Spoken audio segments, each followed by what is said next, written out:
uma outra coisa que você falou que eu gostaria de perguntar você falou assim, quando Deus me chamou para ser pastor, né? Eu acho que muita gente que assiste a gente aí e tal, não entende o que precisa para ser um pastor hoje, partindo do princípio básico, né? O que precisa para ser um pastor? Vamos lá. É até importante isso.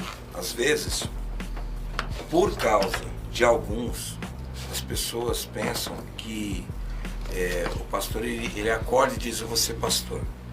Existem pessoas assim, que querem ser pastor porque não querem estar submisso a outras pessoas. Então elas decidem: eu não concordo com a sua opinião, eu vou abrir minha igreja, e tem a gente que apoia isso. Isso dá certo por um tempo, logo logo isso acaba. Primeiro, o pastor ele tem que estar preparado, né? Ele não tem que ser leigo. Eu gosto muito do pastor da MCM, que ele diz que o pastor tem que conhecer de tudo um pouco. Isso é importante. Mas quando eu disse o chamado, porque particularmente eu não queria. Por quê? Eu pastorei a igreja desde os 19 anos. Passei a vida. Me dediquei minha vida ao reino. Então, muito ferido, muito abençoado, e eu tinha por mim que ser pastor, estar sendo pastor, seria muito doloroso.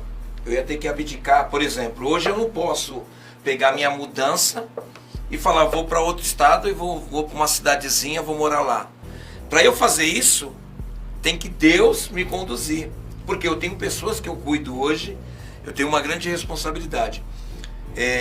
Então, primeiro, eu fui preparado, fui forjado, né? Fui forjado em submissão, né? Não caí de gaiato. Primeiro fui seguir os passos certinho, fui servo, fui cooperador, passei todas as fases, entendi, porque a igreja, ela é também um sistema administrativo, tive que entender, porque você mexe com o dinheiro, falar que não mexe com dinheiro, e você tem que estar preparado para isso, porque o dinheiro não é seu, certo? Então, tem que saber de administração, tem que saber lidar com as emoções, né, para também não descarregar nas pessoas. Então, quando Deus me chamou, foi no momento particular meu que eu achava que eu não teria condição nenhuma de ser pastor. Naquele momento. Hoje eu sei que eu já estava preparado, mas naquele momento eu não teria. Por quê? Primeiro, eu estava numa situação econômica totalmente destruída. Eu não estava muito bem, questão familiar com os meus filhos estavam entrando já na adolescência, então era um momento muito delicado. Porém, o que aconteceu? Por isso que eu disse que Deus chamou. Eu falo que Deus se manifesta através de pessoas, né? Eu entendo isso. Por que Deus me chamou? Porque as pessoas começaram a me procurar. Então começaram elas mesmo me chamar, me colocar como pastor, e começaram a me procurar. Lógico que eu tive uma paternidade, um tempo que foi que me consagrou pastor. Não foi eu que auto-me titulei. E detalhe, quando ele quis me consagrar, a primeira coisa que eu disse para ele, que eu falei que eu não queria. Então eu fui praticamente pego de surpresa. Ele falou: chegou o tempo e tal. Então, mas as pessoas começaram. Então, eu disse: não, eu sou auxiliar, eu não quero isso, não, o senhor é nosso pastor, o senhor vai cuidar da gente. E aí nasceu, até então, a Restaurando Vidas e o trabalho que a gente faz com as pessoas da igreja. Então, o chamado foi de Deus na minha vida, mas não caí de gaiato.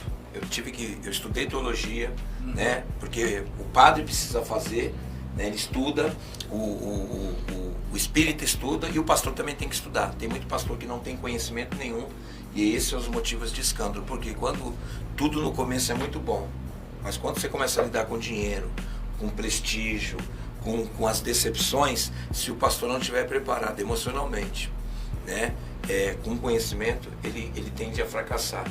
E aí vinham os escândalos e vem o que as pessoas têm de má influência da igreja, justamente por essas pessoas. Então, acho que o pastor tem que estar preparado, tanto no físico, mas também tem que estar preparado no espiritual. É o que eu disse ontem, né?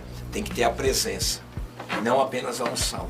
Eu posso ter a unção, mas não ter a presença. Fazer por habilitação, ou seja, eu estudar, eu fazer uma teologia, eu conhecer muito a Bíblia, ler, orar bastante e ter só unção e ser um bom pregador.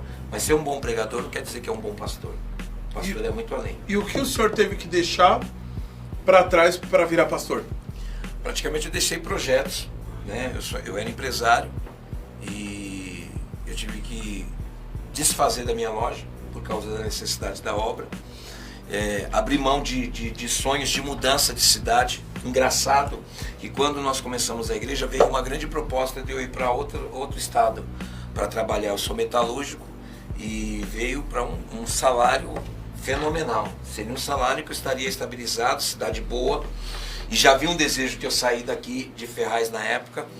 Então eu fui para essa cidade até com desejo de ir para lá, mas infelizmente minha esposa, como boa profeta, teve um sonho e a gente estava dentro de um trem e aí vinha alguém do lado de fora e dizia assim: sai do trem. E aí alguém dentro do trem dizia: se você sair do trem, vocês vão se decepcionar. Então eu entendi que não era para sair, então abri mão da minha profissão, abri mão da minha loja. Eu trabalhava com manipulação de imagem, uma loja de fotografia, 12 anos em um centro de Guaianazes. Foi ali que eu consegui todas as coisas que eu tenho hoje, né? E tive que abrir mão do tempo. Quem sabe disso é meus filhos, né? Porque boa parte foi 100% igreja, né?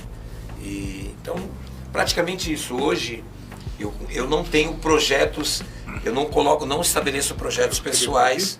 Eu deixo Deus conduzir minha vida. Hoje eu sou pastor em Ferraz. Eu lógico, ainda tenho algumas coisas. O GDS a gente agora está nas parcerias aí.